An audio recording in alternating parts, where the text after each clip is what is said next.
নবী, আমাদের প্রাণপ্রিয় রাসূলুল্লাহ সাল্লাল্লাহু আলাইহি ওয়াসাল্লামের উপর, তার পরিবার-পরিজন এবং সকল সাহাবীদের উপর। আমরা একবার আমাদের প্রাণপ্রিয় রাসূলুল্লাহ সাল্লাল্লাহু আলাইহি ওয়াসাল্লামের উপর দরুদ শরীফ দিয়ে শুরু করতে চাই ইনশাআল্লাহ। সবাই দরুদ শরীফ পড়ি। আল্লাহুম্মা সাল্লি আলা মুহাম্মাদ ওয়া আলা আলি মুহাম্মাদ কামা সাল্লাইতা আলা ইব্রাহিম ওয়া আলা আলি ইব্রাহিম ইন্নাকা হামিদুম মাজিদ। আল্লাহুম্মা বারিক আলা মুহাম্মাদ ওয়া আলা আলি মুহাম্মাদ কামা বারাকতা আলা ইব্রাহিম ওয়া আলা আলি ইব্রাহিম ইন্নাকা হামিদুম মাজিদ। আলহামদুলিল্লাহ। প্রিয় দিনী ভাই এবং বোনেরা, এবং এই মুহূর্তে আপনারা যারা আছেন বেশিরভাগই হয়তোবা আগামী আ কিছুদিন বাদেই আপনারা বাইতুল্লাহ মুসাফির হতে যাচ্ছেন। রাসূলুল্লাহ সাল্লাল্লাহু আলাইহি সাল্লাম আপনাদেরকে যেভাবে ইন্ট্রোডিউস করে দিয়েছেন, ১ম এই যদি আমি সেই শব্দটি উচ্চারণ করি, আল কুজ্জাজ ওয়াল মু'তামির অথবা আল উম্মাহ ওয়াফদুল্লাহ। আল্লাহ সুবহানাহু ওয়া তাআলার মেহমান বলা হয়েছে। আমার কাছে মনে হয় যে একজন হজ বা উমরা যাত্রী যদি কেবলমাত্র একটা শব্দ নিয়ে যদি একটু চিন্তা করে বা একটু নিভৃতে নিজের পরিচয়টা বোঝার চেষ্টা করে। আমরা একটা বিখ্যাত একটা কোটেশন জানি, "Know thyself" একটা কথা আছে না? বিখ্যাত কথা যে নিজেকে জানা। তো আমরা একজন হজ বা উমরাগামী যারা আছে, এখন তো আমরা উমরা যাত্রী। ইনশাআল্লাহ আল্লাহ সুবহানাহু ওয়া তাআলা যেন আমাদের সবাইকে হজের জন্য কবুল করেন। যারা জীবনে ১ম বারের মতন যাচ্ছেন, আমাদের ওস্তাদরা, আমাদের আরো যারা বড়রা আছেন, স্কলাররা বা সালাফরা এভাবে নসিহা করেন যে অনেক দোয়ার মাঝে যেন একটা দোয়া হয়, "হে আল্লাহ, আপনি আপনার ঘরে আমাকে বারবার নিয়ে আসুন।" বারবার যেন আল্লাহ সুবহানাহু ওয়া তাআলা তৌফিক দান করেন। এবং হজ এবং ওমরার বিষয়টা আমার কাছে মনে হয় যে এটা আসলে টোটালি এটা আল্লাহ সুবহানাহু ওয়া তাআলার পক্ষ থেকে। কারণ আলহামদুলিল্লাহ মদিনায় আমার দীর্ঘ কয়েক বছর হয়ে গেছে। নানা রকম মানুষ, নানা পেশা, শ্রেণীর, নানা রকম মানসিকতার মানুষের সাথে কথা বলা, উঠা বসার সুযোগ হয়। তো এখানে কত রকম মানুষের যে উপস্থিতি আমরা লক্ষ্য করি, কত টাইপের মানুষ হতে পারে, কত টাইপ অফ আ মুসলিমস। তো আমার কাছে মনে হয় যে এখানে একজন আ মুসলিম মাত্রই কিন্তু প্রত্যেকে আমরা স্বপ্ন দেখি যে আল্লাহ সুবহানাহু ওয়া তাআলা যেন একটা বারের জন্য হলেও আমাদেরকে বাইতুল্লাহর জন্য কবুল করেন। তো অনেকেই স্বপ্ন দেখেন, অনেকে এভাবেই জীবন থেকে এভাবেই পৃথিবী থেকে বিদায় নেন। এবং আমরা অনেক সময় এমন দেখি যে একজন ব্যক্তির তার সামর্থ্য ছিল অনেক বেশি আলহামদুলিল্লাহ। সে চাইলেই তার যখন তার তারুণ্য ছিল অথবা যখন তার বয়স আরো অল্প ছিল, সেই সময়টাতেও হজ উমরা করতে পারতেন। কিন্তু মেন্টালি সে এভাবেই সেটআপ করে নিয়েছে যে আমাকে জীবনের শেষ প্রান্তে একদম যখন রিটায়ারমেন্টে যাবে, একজন চাকরিজীবী হলে অথবা ব্যবসায়ী হলে, সবকিছু শেষ করার পরে তার গোল থাকে, এখন হয়তো সময় হয়েছে আমি বাইতুল্লাহর জন্য জিয়ারতের জন্য যেতে পারি। আলহামদুলিল্লাহ এখানে ভালো লাগছে যে বেশিরভাগই আমি দেখতে পাচ্ছি ইয়ুথ, তরুণ ভাইয়েরা যাদের বয়স অনেক অল্প আলহামদুলিল্লাহ। আপনারা যখন যাবেন দেখবেন যে কম বয়সী হজ বা উমরা আদায়কারী খুব কম। আমাদের বাংলাদেশে যারা পাক ভারত থেকে যায় বেশিরভাগই তাদের বয়স অনেক বেশি। দেখা যায় 60 প্লাস নরমালি। তো আমরা যারা আলহামদুলিল্লাহ আল্লাহ সুবহানাহু ওয়া তাআলা আমাদেরকে তৌফিক দান করতে যাচ্ছেন এবং আপনারা ইতোমধ্যে আপনাদের কার্যক্রম সম্পন্ন হয়ে গেছে, টিকিট কনফার্ম হয়ে গেছে। তো এখন আপনাদের সামনে যে সময়টুকু প্রিয় দিনী ভাই এবং বোনেরা, আপনারা অনুগ্রহ করে কিছু প্রস্তুতি নেবেন ইনশাআল্লাহ। এখন থেকে মানসিক এবং শারীরিক সব রকম প্রস্তুতি এখন থেকেই নিতে হবে। কারণ হলো এই হজ এবং উমরা এটির ফজিলত আসলে ১ টা ২ টো সেশনে কখনোই শেষ করা সম্ভব নয়। আপনারা এখন থেকেই নিজেদের মধ্যে অনুভূতিগুলো জাগ্রত করবেন। এখন আমাদের এমন হয়েছে অনুভূতিগুলো ভোঁতা হয়ে গিয়েছে। আমরা যে বাইতুল্লাহর জন্য যাচ্ছি, এমন অনেক মানুষ আমরা দেখি যে ধরেন বড়, বড় কর্মকর্তা, সরকারি কর্মকর্তা, আ বড়, বড় অফিসার থেকে শুরু করে আ বড়, বড় পদের মানুষরা। দেখা যাচ্ছে যে তাদের কোনো কনসেপ্টই নাই।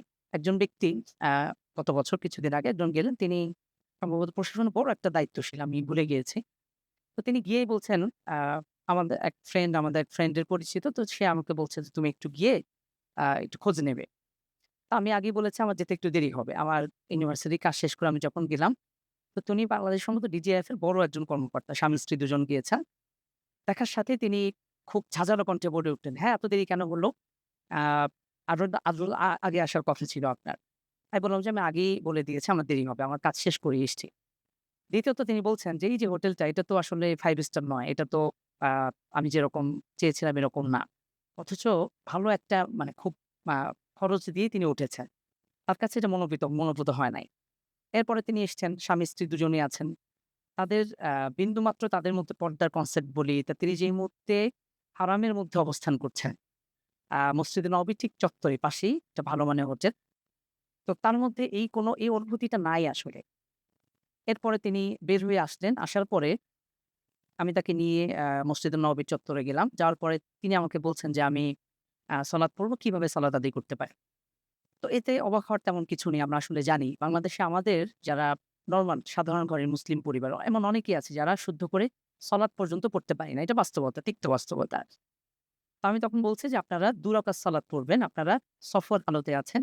এই মুহূর্তে আল্লাহ সুবহানাহু ওয়া তাআলা আমাদের জন্য সলাতকে সহজ করে দিয়েছে। ২ রাকাত সালাত পড়বেন।" তো একজন বলছেন যে, "আমি এটা আজকের আগ পর্যন্ত জানতামই না যে একজন মুসাফির ব্যক্তি সে ২ রাকাত সালাত আদায় করতে হয়।" তো সালাত আদায় করলেন কোনরকম যেভাবে তিনি পারেন। এরপরে আ তাকে নিয়মকানুনগুলো দেখিয়ে দিলাম। এটা হলো জাস্ট আমি একটা এক্সাম্পল। এরকম আরো শত, শত উদাহরণ, অভিজ্ঞতা এটার বাস্তবতার মুখোমুখি আমরা হই। প্রিয় দিনী ভাই এবং বোনেরা, অনুগ্রহ করে আপনারা এই যে অনুভূতিবোধ, এটা আপনারা এখন থেকেই নিজেদের মধ্যে জাগ্রত। রাসূলুল্লাহ সাল্লাল্লাহু আলাইহি ওয়াসাল্লাম বলেছেন, "আল হুজ্জাজ ওয়াল উমার ওয়াফদুল্লাহ", আল্লাহর মেহমান, দুইয়ুফুর রহমান। এই শব্দটা কেন ব্যবহার করেছেন? দেখুন, হজ এবং উমরা এটি সারা জীবনে একবার মাত্র ফরজ। এবং এটাকে এভাবে আমরা বলতে পারি যে ব্যক্তির আ হজের সামর্থ্য হয়, সে ব্যক্তি কিন্তু সবগুলো বিধান ইসলামের যে 5 পিলার্স আছে সবগুলো পালন করতে সে সক্ষম। এটি কি আপনারা কখনো ভেবে দেখেছেন? যার উপরে হজ ফরজ, তার উপরে যাকাতও ফরজ। সালাত, সিয়াম এগুলো তো সবার উপরেই ফরজ। ইসলামের ৫ টি স্তম্ভের মধ্যে ২ টো স্তম্ভ হলো যাদের আল্লাহ সুবহানাহু ওয়া তাআলা সামর্থ্য দিয়েছেন, সক্ষমতা আছে তাদের জন্যই কেবলমাত্র ফরজ এই যাকাতের বিধান আর হলো হজের বিধান। তো যে ব্যক্তি হজের আ জন্য সে প্রস্তুত বা তার যে সক্ষমতা আছে, সে ব্যক্তির উপরে ইসলামের ৫ টি বিষয়ই তার জন্য প্রযোজ্য। এমন অনেক মানুষ আছে যাদের উপরে যাকাত ফরজ নয়, হজ ফরজ নয় এবং হজ এবং উমরা এটি সারা জীবনে একবার মাত্র ফরজ। অন্যান্য ইবাদত আমরা দেখা যায় আমরা দৈনিক ৫ বার সালাত আদায় করছি। পুরো বছরে একবার আমরা সিয়াম সাধনা করছি। আর ইমানের সাথে তো সার্বক্ষণিক আমাদেরকে থাকতেই হচ্ছে। আর যাকাতও বছরে একবার ২.৫% তারপরও। কিন্তু হজ সারা জীবনভর কেবলমাত্র একবার আদায় করতে হয় এবং রাসূলুল্লাহ সাল্লাল্লাহু আলাইহি ওয়াসাল্লাম বলছেন, হাজি যে ব্যক্তি হজগামী অথবা উমরাগামী সবার জন্যই ফজিলত। যে সঠিকভাবে হজকে আদায় করবে বা উমরাকে আদায় করবে, সে ব্যক্তি যখন সে প্রত্যাবর্তন করে রাজাআ কামা ওয়ালাদাতহু উম্মুহু। একজন নবজাতক শিশুকে সে যখন পৃথিবীতে এসেছিল, তার মা যখন প্রসব করেছে, নিষ্পাপ শিশু ঠিক ওইভাবেই সে রাজাআ কামা ওয়ালাদাতহু উম্মুহু, আমরা যখন দেশে প্রত্যাবর্তন করব, ঠিক ওই হবে অবস্থা আমাদের। সুবহানাল্লাহি ওয়া বিহামদি। তো এই যে ফজিলত, এছাড়াও অসংখ্য ফজিলতার কথা এসছে। আমরা কয়টা রেখে আর কয়টা বলি। এই টোটাল বিষয়টা একমাত্র যারা হজ এবং উমরা আদায় করবে, তাদের জন্যই আল্লাহ সুবহানাহু ওয়া তাআলা, আল্লাহ রাসূল সাল্লাল্লাহু আলাইহি ওয়াসাল্লাম এই বিষয়গুলো বর্ণনা করেছেন। তো দেখুন, আমার যে বিষয়টি ছিল সেটি হলো উমরার ফজিলত। তো আমরা আল্লাহ রাসূল সাল্লাল্লাহু আলাইহি ওয়াসাল্লামের আরেকটি নির্দেশনা দেখি যে রাসূল সাল্লাল্লাহু আলাইহি ওয়াসাল্লাম ইরশাদ করছেন, "তাবিউ বাইনাল হাজ্জি ওয়াল উমরা।" তোমরা বেশি, বেশি হজ এবং উমরা করতে থাকো। যদি একবার সামর্থ্য হয়ে যায়, যদি আমার সামর্থ্য আছে 2nd টাইম যাওয়ার, আবারও আমি যেন যাই। আরো যদি সুযোগ থাকে আমি আবারও যাব। বিশেষ করে উমরা করতে তো খুব বেশি টাকার প্রয়োজন হয় আলহামদুলিল্লাহ। এবং যারা বাংলাদেশের মিডল ক্লাস ফ্যামিলি সবাই আমরা উমরা করতে পারি। তো যদি বেশি, বেশি উমরাও করি, আল্লাহ রাসূল সাল্লাল্লাহু আলাইহি ওয়াসাল্লাম বলেছেন, "আল উমরা ইলাল উমরা কাফারাতুন লিমা বাইনাহুমা।" যে এক উমরা থেকে আরেক উমরা পর্যন্ত এই মধ্যবর্তী সময়টুকু সগীরা গুনাহের জন্য এটি কাফারা স্বরূপ। সুবহানাল্লাহ। এবং রাসূল সাল্লাল্লাহু আলাইহি ওয়াসাল্লাম তিনি আসলে খুব বেশি সারা জীবনভর তিনি তো একবারই হজ আদায় করেছেন। উমরা করেছেন মোটামুটি ৩ বারের কাছাকাছি। তো রাসূল সাল্লাল্লাহু আলাইহি ওয়াসাল্লাম খুব বেশি করেন নাই। জীবনের শেষ প্রান্তে তিনি নবম হিজরিতে তিনি হজ পালন করেছেন এবং টোটাল উমরা করেছেন ২ থেকে ৩ বার। সর্বোচ্চ ৩ বার আমরা বলতে পারি। রাসূল সাল্লাল্লাহু আলাইহি ওয়াসাল্লাম বলছেন যে, এই যে হজ যাত্রী এবং উমরা যাত্রী ফজিলত হচ্ছে তারা দুইউফুর রহমান ইন দাআউহু আজাবাহু। তারা এই হজের সফরে যত দোয়া করবে, এটা যদি হালাল হয়, জায়েজ হয়, এই নেক দোয়াগুলো আল্লাহ সুবহানাহু ওয়া তাআলা কবুল করেন আজাবাহু। আর আমাদের থেকে যেই তামান্না ওয়া ইন ইস্তাগফারুহু গফারা লাহুম, যদি আল্লাহ সুবহানাহু ওয়া তাআলার কাছে মাগফিরাত কামনা করে, ক্ষমা প্রার্থনা করে, আল্লাহ সুবহানাহু ওয়া তাআলা তাদেরকে ক্ষমা করে দেন। এবং আল্লাহ সুবহানাহু ওয়া তাআলা যেন আমাদের সবাইকে হজের জন্য কবুল করেন। আমরা জানি হজের মধ্যে আরাফার ময়দানের দোয়া হলো খয়রু দুআ আফদল, সবচেয়ে পৃথিবীর মধ্যে শ্রেষ্ঠ দোয়া এই আরাফার ময়দানের দোয়া। এবং আমরা যা কিছু করি, আপনি হজের সফরে একদম শুরু থেকে নিয়ে শেষ পর্যন্ত প্রত্যেক স্টেপে দোয়া কবুলের সবচেয়ে গুরুত্বপূর্ণ মুহূর্তগুলো আমরা অতিবাহিত করব ইনশাআল্লাহ। এজন্য এখন থেকেই আমাদের মধ্যে এই আমাদের হৃদয়কে উন্মুক্ত করে রাখা এবং এমনও হয়েছে যে আমরা এমন অনেক সময় হয় যে আমরা হজ উমরায় গিয়েছি, চোখ থেকে পানি আসছে না। আমি এটা অনুভূতি এটা ফিল করতে পারি না। পুরো হজ আমরা উমরা শেষ করে আসার পরে আমাদের জীবনে কোনো পরিবর্তনের ছাপ লক্ষ্য করা যায় না। এবং হজ বা উমরা এটা যে আমাদের জন্য একটা অপরচুনিটি ছিল এবং আল্লাহ সুবহানাহু ওয়া তাআলা আমাদেরকে একটা সুযোগ দিয়েছিলেন। এটা আমরা গ্রহণ করতে অনেকে ব্যর্থ হই। আমরা অনেককে দেখি যে ধরেন বাংলাদেশে তিনি ব্যাংকে জব করেন অথবা কোনো হারাম কার্যকলাপের সাথে যুক্ত বা অন্য যেকোনো রকম সে আগে একভাবে জীবনযাপন করেছে। এই হজ এবং ওমরার মাধ্যমে তার যে জীবনে একটা পরিবর্তনের সুযোগ ছিল, এইটা আসলে হয় না। আমি হয়তোবা এমন অনেক সময় আমরা এমন দেখেছি যে আ আগে যেরকম আগে হালাল হারাম বাছবিচার নাই, তার মধ্যে কোনো পরিবর্তন নাই, সালাতের প্রতি তার গুরুত্ব নাই। এমন অনেক মানুষ আছে যারা শুদ্ধ করে কোরআন কারীম পড়তে পারে না। দেখেন কোরআন কারীম শুদ্ধ করে পড়া কি খুব কঠিন? একজন ব্যক্তি প্রাপ্তবয়স্ক যে কেউ যদি ৭ দিন দৈনিক ১ ঘন্টা করে পড়ে, যদি কেউ মনে করে আমি হজের বা এই ওমরার সফরে ১৪ দিনের সফরে আমি কোরআনকে শুদ্ধ করব। যথেষ্ট। প্রতিদিন আমি ১ ঘন্টা করে যদি পড়ি। কিন্তু জীবন চলে যায়। জীবনের শেষ প্রান্তে আমরা উপনীত হই, শুদ্ধ করে কোরআন কারীম পড়তে পারি না। আমি তো আলহামদুলিল্লাহ মদিনায় প্রায় ৪ বছর হয়ে গেছে। তো বাংলাদেশ থেকে অনেক রকম বুদ্ধিজীবী, শিক্ষাবিদ, বড়, বড় কর্মকর্তা, মন্ত্রী মিনিস্টার থেকে শুরু করে আমি হজ মিশনে কাজ করেছি প্রায় ২-৩ বছর। তো এরকম অনেক ঘটনা আমার চোখের সামনে খুব ভেসে ওঠে। ভদ্রলোক তিনি শিক্ষাবিদ, সম্ভবত একটা বোর্ডের তিনি হবেন, আ চেয়ারম্যান বা এরকম টাইপের। আমি ভুলে গিয়েছি নামটা। তো তিনি জুমার নামাজে আপনারা জানেন যে জুমার সালাতে অনেক আগেই ভর্তি হয়ে যায় মসজিদুল নববী এবং মসজিদুল হারাম। তো প্রায় ২ ঘন্টা ২.৫ ঘন্টা হাতে। তো সাধারণত অনেকেই তো কোরআন কারীম পড়ে, জিকির আজকার করে, তাসবিহ তাহলিল পাঠ করে। তো তিনি তো আসলে শুদ্ধ করে পরবর্তীতে বুঝতে পেরেছি যে তিনি শুদ্ধ করে কোরআন কারীমও পড়তে পারেন না। তো তিনি বাঙালি দেখে গল্প জুড়ে দিয়েছেন। গল্প করছেন, "আপনার নাম কি? আপনি কি করেন এখানে?" তো যিনি যখন শুনলেন যে এখানে আমরা পড়াশোনা করি, একটু আগ্রহী হলেন। যেহেতু শিক্ষাবিদ মানুষ গল্প করছেন। তো তিনি বলছেন যে, "আপনি এখানে পড়াশোনা করে যাওয়ার পরে আপনার ফিউচার কি হবে? আপনার কেরিয়ার কি হবে?" এই দুটো প্রশ্ন আমরা প্রচুর পরিমাণ শুনি। আমরা যেহেতু মদিনা ইউনিভার্সিটিতে থাকার সুযোগ হয় আলহামদুলিল্লাহ। তো বাংলাদেশ থেকে যারাই যায় তো তাদের একটা ধারণা যে এখানে আসলে কি হয়? একজন শিক্ষার্থী এখান থেকে পড়ার পরে কি করবে? সাধারণত একজন দুনিয়াদার, প্রিয় দিনী ভাই-বোন, শুনতে কথাটা খারাপ শোনালেও একজন দুনিয়াদার সবকিছু দুনিয়াকে দুনিয়ার চশমা দিয়েই জাজ করে। তো তিনি বলছেন যে, "আপনি এখানে পড়াশোনা করছেন মাশাআল্লাহ। এরপরে আপনার গন্তব্য কি? আপনার কেরিয়ার কি? ফিউচার কি?" তো আমি যখন ছিলাম একটা পাবলিক ইউনিভার্সিটিতে ছিলাম। তো আমি তো সবকিছু বাদ দিয়ে মদিনায় চলে গিয়েছি। তো সাধারণত আপনারা জানেন, আমি কথা লম্বা করব না। তো বাইরের দেশের সার্টিফিকেট বাংলাদেশের ভ্যালু কম। সাধারণত বাংলাদেশ থেকে যদি কেউ পড়াশোনা করে একটা পাবলিক ইউনিভার্সিটি থেকে, সাধারণত বাইরের দেশের যেই আমাদের সার্টিফিকেটের মান এটা দেশে খুব বেশি গ্রহণযোগ্য না বা অনেক ক্ষেত্রেই এটাকে ছাঁটাই করে দেয়া হয় বা মূল্যায়ন করা হয় না। তো তিনি বলছেন যে, "আপনি তো দেশেই ভালো ছিলেন, মদিনায় এসছেন। আপনার তো ফিউচার বা ক্যারিয়ার কি হবে? আপনি কি করবেন? কোন ধরনের চাকরি করবেন? আপনি বিসিএস দিতে পারবেন কিনা? সরকারি চাকরি করতে পারবেন কিনা?" এই প্রশ্নগুলো আমরা শুনে অভ্যস্ত আলহামদুলিল্লাহ। এবং আগে হয়তো একটা সময় আমরা বুঝতে পারতাম না। যখন মাদ্রাসা দীর্ঘ সময় থেকে পড়ছি আলহামদুলিল্লাহ। আল্লাহ তাআলা যখন আসলেই বুঝ দিয়েছে, এখন আর এটা নিয়ে কোন রকম হেজিটেশন কাজ করে না বা হীনম্মন্যতা কাজ করে না। তো এই লোকটাকে আমি কোন ভাষায় বা কি দিয়ে বোঝাতে আপনাদের কাছে কি মনে হয়? আসলে কোন সুযোগ আছে? তো আমরা মসজিদুল নববীর পেছন সাইডটাতে বসে আছি। আমি তখন বলছি, "দেখুন, আপনার ভাষায় যে কেরিয়ার বা ফিউচার, আল্লাহ রাসূল সাল্লাল্লাহু আলাইহি ওয়াসাল্লাম এখানে শুয়ে আছেন। তিনি যদি চাইতেন উহুদ পাহাড়, মদিনার সবচেয়ে বড় পাহাড় হচ্ছে উহুদ পাহাড়। আপনারা যাবেন ইনশাআল্লাহ দেখবেন। এবং হাদিসে অনেক জায়গায় উদাহরণ দিতে গিয়ে এই উহুদ পাহাড়ের প্রসঙ্গ টানা হয়েছে। আল্লাহ রাসূল সাল্লাল্লাহু আলাইহি ওয়াসাল্লাম বলেছেন সলাতুল জানাজা যদি আমরা আদায় করি, এই উহুদ পরিমাণ সওয়াব আল্লাহ সুবহানাহু ওয়া তাআলা লেখেন। এরপর রাসূল সাল্লাল্লাহু আলাইহি ওয়াসাল্লাম যখন সফর থেকে আসতেন, তিনি বলতেন, "এই যে হাযা জাবাল ইউহিব্বুনা ওয়া নুহিব" এই যে পাহাড় দেখা যায়, তিনি খুশি হয়ে যেতেন। এই পাহাড় আমাদেরকে ভালোবাসে, আমরা এই পাহাড়কে ভালোবাসি। একবার এই পাহাড়ের উপরে রাসূল সাল্লাল্লাহু আলাইহি ওয়াসাল্লাম, আবু বকর এবং ওমর রাদিয়াল্লাহু আনহু উঠলেন। তিনি যখন উঠলেন পাহাড় একটু কেঁপে উঠল। তখন রাসূল সাল্লাল্লাহু আলাইহি ওয়াসাল্লাম পাহাড়কে লাঠি দিয়ে আঘাত করে বলছেন, "সাবধান তুমি হয়ে যাও। এই পাহাড়ে রয়েছে একজন নবী এবং সিদ্দিক এবং ২ জন শহীদ রয়েছে।" আবু বকর, ওমর এবং ওসমান রাদিয়াল্লাহু আনহু ছিলেন। তো যাই হোক তখন তাকে আমি বললাম যে, "দেখেন, আল্লাহ রাসূল সাল্লাল্লাহু আলাইহি ওয়াসাল্লাম আপনার ভাষায় এই কেরিয়ার এবং ফিউচার আল্লাহ রাসূল সাল্লাল্লাহু আলাইহি ওয়াসাল্লাম যদি চিন্তা করতেন, তাহলে ইসলাম আমার আর আপনার পর্যন্ত পৌঁছত না। আজকে আপনি বাংলাদেশ থেকে এই উমরা পালনের জন্য যে এসছেন, আজকে আমরা এই মুহূর্তটাতে আমরা আজকে দরুদ শরীফ দিয়ে আমাদের আলোচনা শুরু করেছি।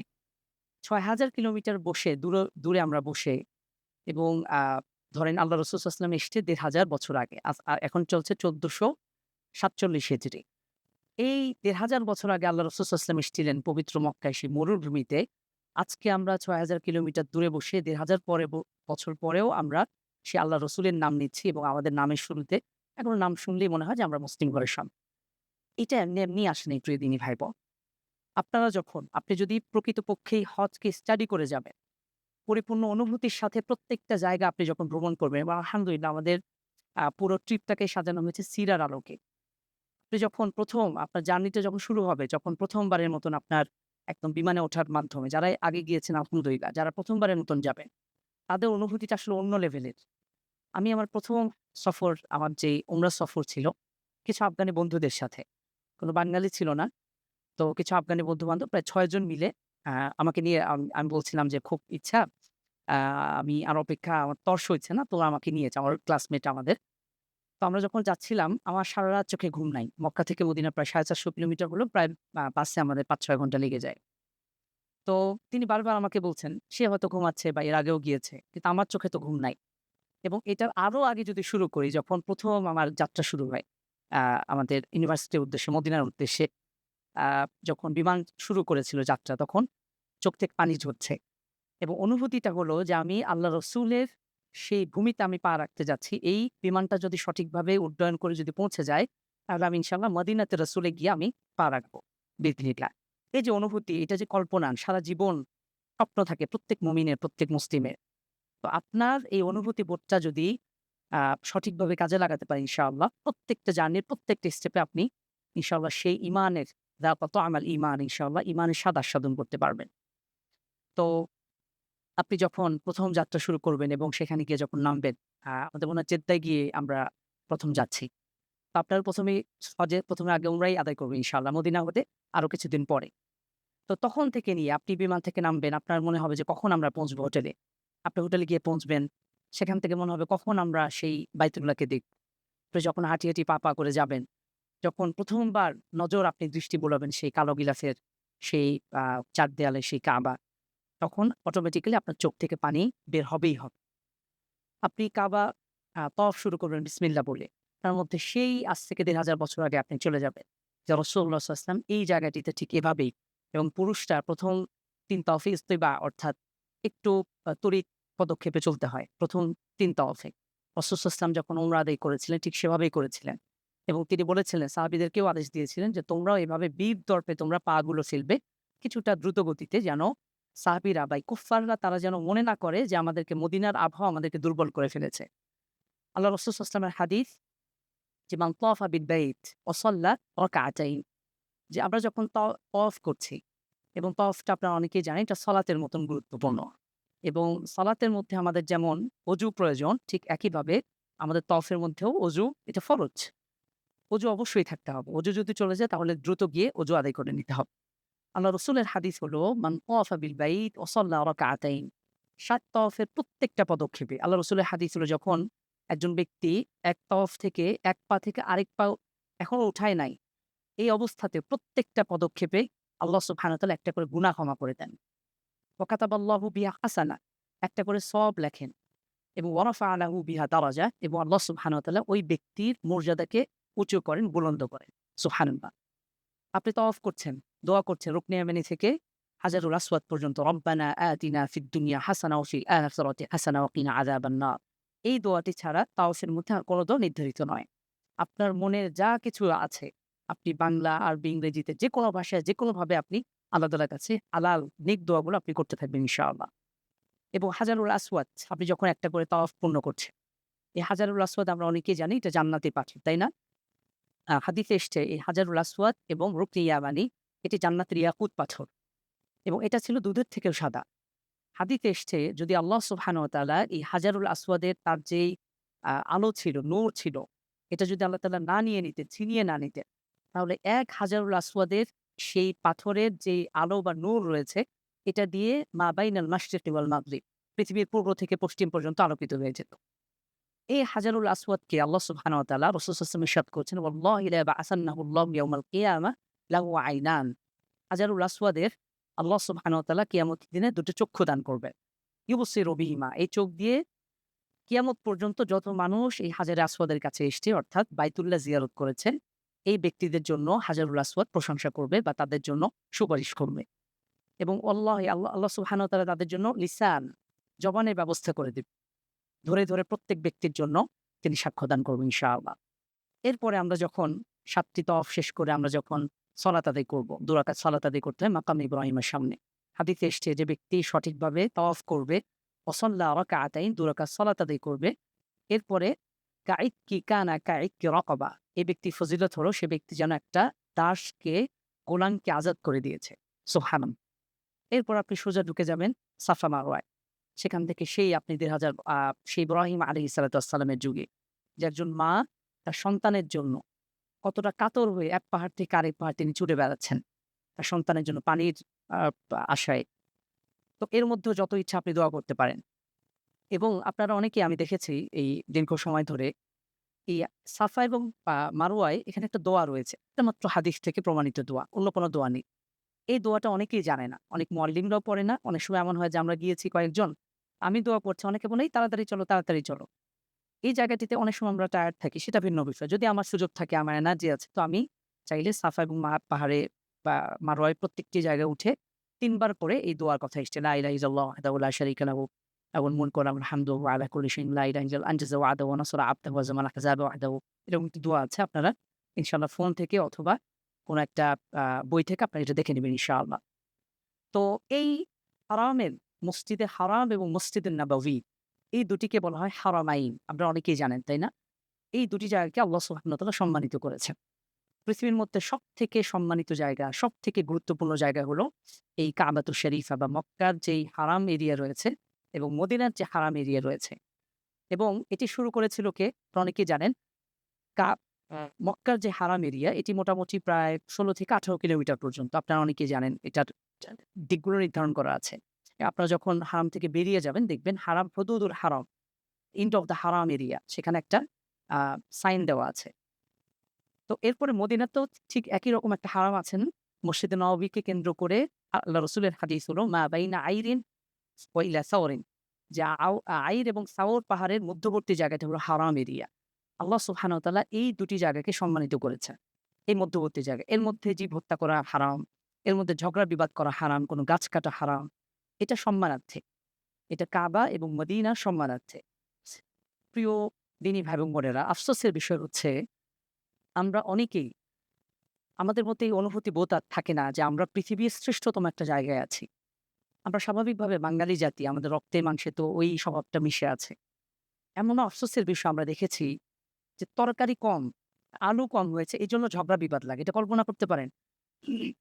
এবং অনেক সময় এমন হয়েছে যে তরকারি একটু কম বেশি, লবণ ঝাল, অথবা দেখবেন যে সেখানে এমন হয়ে যায় অবস্থা যেন মানে এমন হয় যে রুমমেটদের সাথে ঝগড়া। এমন হয় যে কোনো একটা সমস্যা হয়েছে ম্যানেজমেন্টে বা এটা সেটা। এই তোকে দেখে ছাড়বো।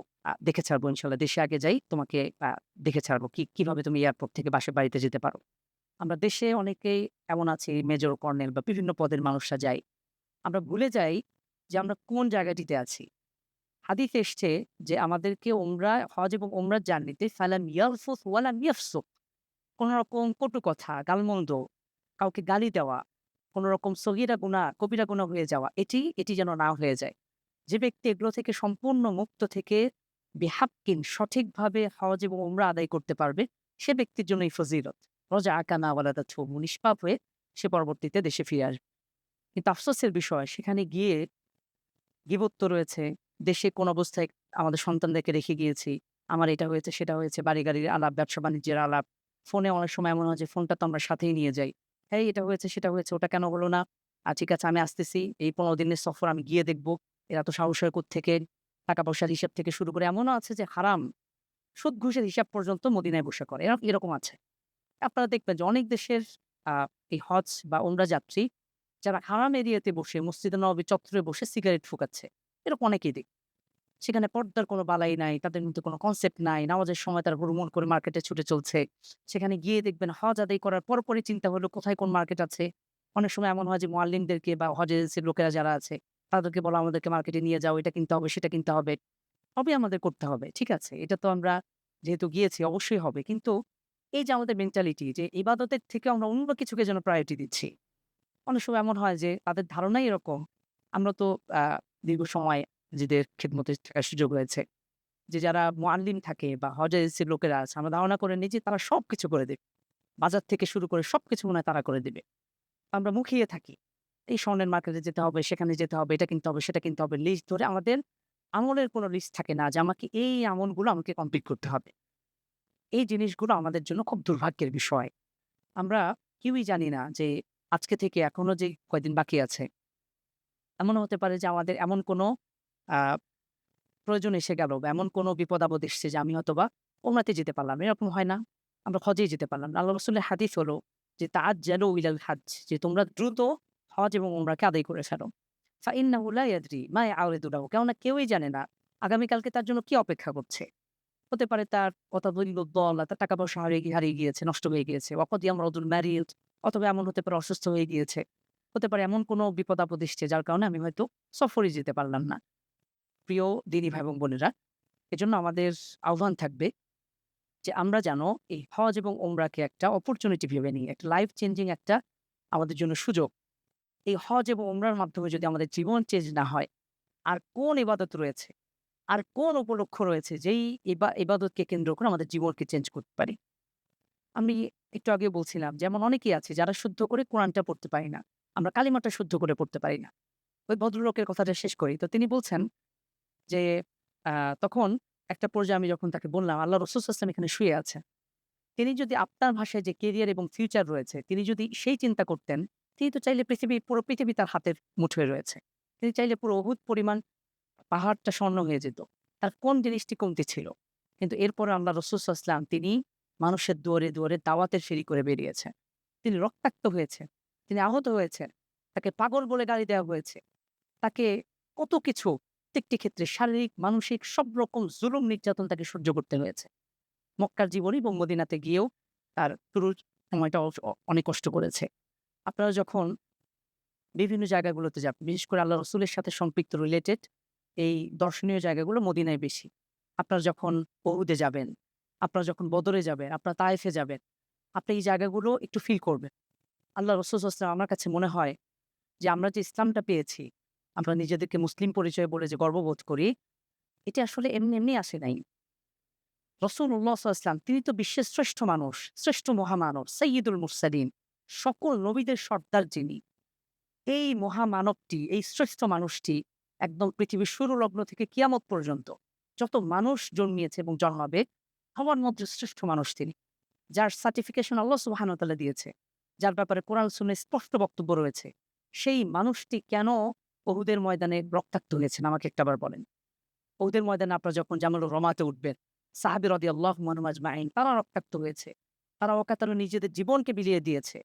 এই ইসলামটা আমার কাছে মনে হয় যে যখন উহুদের ময়দানে আপনারা বদরে যাবেন, আপনারা তাইফের ময়দানে যাবেন, মনে হয় যে প্রত্যেকটা সাহাবীদের প্রত্যেকটা রক্তের বিন্দু সাক্ষ্য দিচ্ছে প্রতিনিয়ত। আপনাকে রিমাইন্ডার দিচ্ছে যে ইসলামটা এটা আসলে এত সস্তা জিনিস নয়। আজকে যারা আমরা নিজেদেরকে মুসলিম বলে পরিচয় দিচ্ছি, এ আসলে খুব সহজ বিষয় নয়। এটি এসেছে অসংখ্য অগণিত সাহাবী এবং রাসূলুল্লাহ সাল্লাল্লাহু আলাইহি ওয়াসাল্লামের সেই রক্ত বিন্দু তার মাটিতে পড়েছে। এর বিনিময়ে তাজা খুনের বিনিময়ে আমরা আমাদের দ্বীন ইসলামকে পেয়েছি। আর আপনি যখন সেই বালাদুল হারামাইনে যাবেন, মক্কা এবং মদিনায় আপনি প্রত্যেকটা পা ফেলাবেন, আপনার মধ্যেও সেই যেন অনুভূতিগুলো জাগ্রত হয় ইনশাআল্লাহ বিইذনিল্লাহি তাআলা।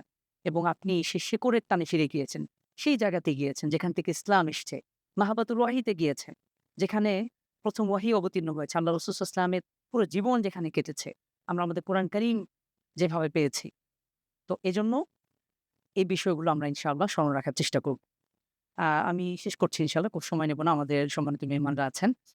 তো মক্কা এবং মদিনার এই হারামাইনের সম্মান আর রক্ষার ব্যাপারে আপনি একটু সচেতন থাকবেন ইনশাআল্লাহ। আপনি শুধু ভাববেন না যে আমি শুধু যখন মসজিদে রয়েছি তখনই আমি সচেতন থাকব। আপনি যখন দেখেন আ কাবার এই পবিত্র মক্কাতুল মুকাররমা যে হারাম এরিয়া রয়েছে, আপনি যদি হোটেলেও সালাত আদায় করেন, প্রত্যেকটা সালাতে আ আল্লাহ রাসূলের হাদিস হলো সলাতুন ফিল মাসজিদিল হারাম, এটি হলো আ আফদল মিন মিআতি আলফ, ১,০০,০০০ রাকাতের থেকেও এটি অধিক উত্তম। তো পবিত্র মক্কার যে হারাম এরিয়া, এখানে এই এরিয়ার মধ্যে আপনি যদি যেকোনো জায়গায় সালাত আদায় করলে ১,০০,০০০ রাকাতের সালাতের আপনি ফজিলত লাভ করতে পারেন। এটাতে আবার শুধুমাত্র মসজিদে নববীর সাথে সম্পৃক্ত। কিন্তু তারপরেও ২ হারামেরই যে এরিয়া রয়েছে, পুরো এরিয়াতে আপনারা সবসময় আপনাদের হোটেল তো অবশ্যই হারাম এরিয়ার মধ্যে। হারাম এরিয়া তো অনেক বড়। আমাদের মদিনা ইউনিভার্সিটিও হারাম এরিয়ার মধ্যে। দীর্ঘ প্রায় আ মদিনার যে হারাম এরিয়া এটা ১২ থেকে প্রায় ১৬ কিলোমিটার। অনেক দীর্ঘ। তো এই এরিয়ার সম্মান রক্ষার জন্য আপনারা সচেষ্ট হবেন ইনশাআল্লাহ। প্রত্যেক সময় আপনারা এরকম একজন শায়েখের নাম জানবেন, মদিনাতে গিয়ে দেখবেন। সেখানে বিভিন্ন শায়েখ দার্স দেয়, ক্লাস নেয়। তো এটা আল্লাহ রাসূলের যুগ থেকে চলে এসছে। সেখানে আব্দুর রাজ্জাক বদর ফাজিলুল্লাহ একজন আছেন মদিনার অনেক বড় আলেম। আমাদের ওস্তাদ তিনি আমাদেরকে একটা লেকচারের তার রয়েছে। আনাসিতা আনতা ফিল মাদিনা, যে আমাদেরকে এভাবে নসিহা করেছেন, হে তলেব ইলম ভাইরা, আপনারা বারবার রিমাইন্ডার দেন, বারবার নিজেকে প্রশ্ন করবেন যে তুমি কি ভুলে গিয়েছো তুমি মদিনায় রয়েছো? বা আপনারা যখন মক্কায় থাকবেন বারবার রিমাইন্ডার দেবেন। আপনি কি ভুলে যাচ্ছেন যে আপনি মদিনায় আছেন?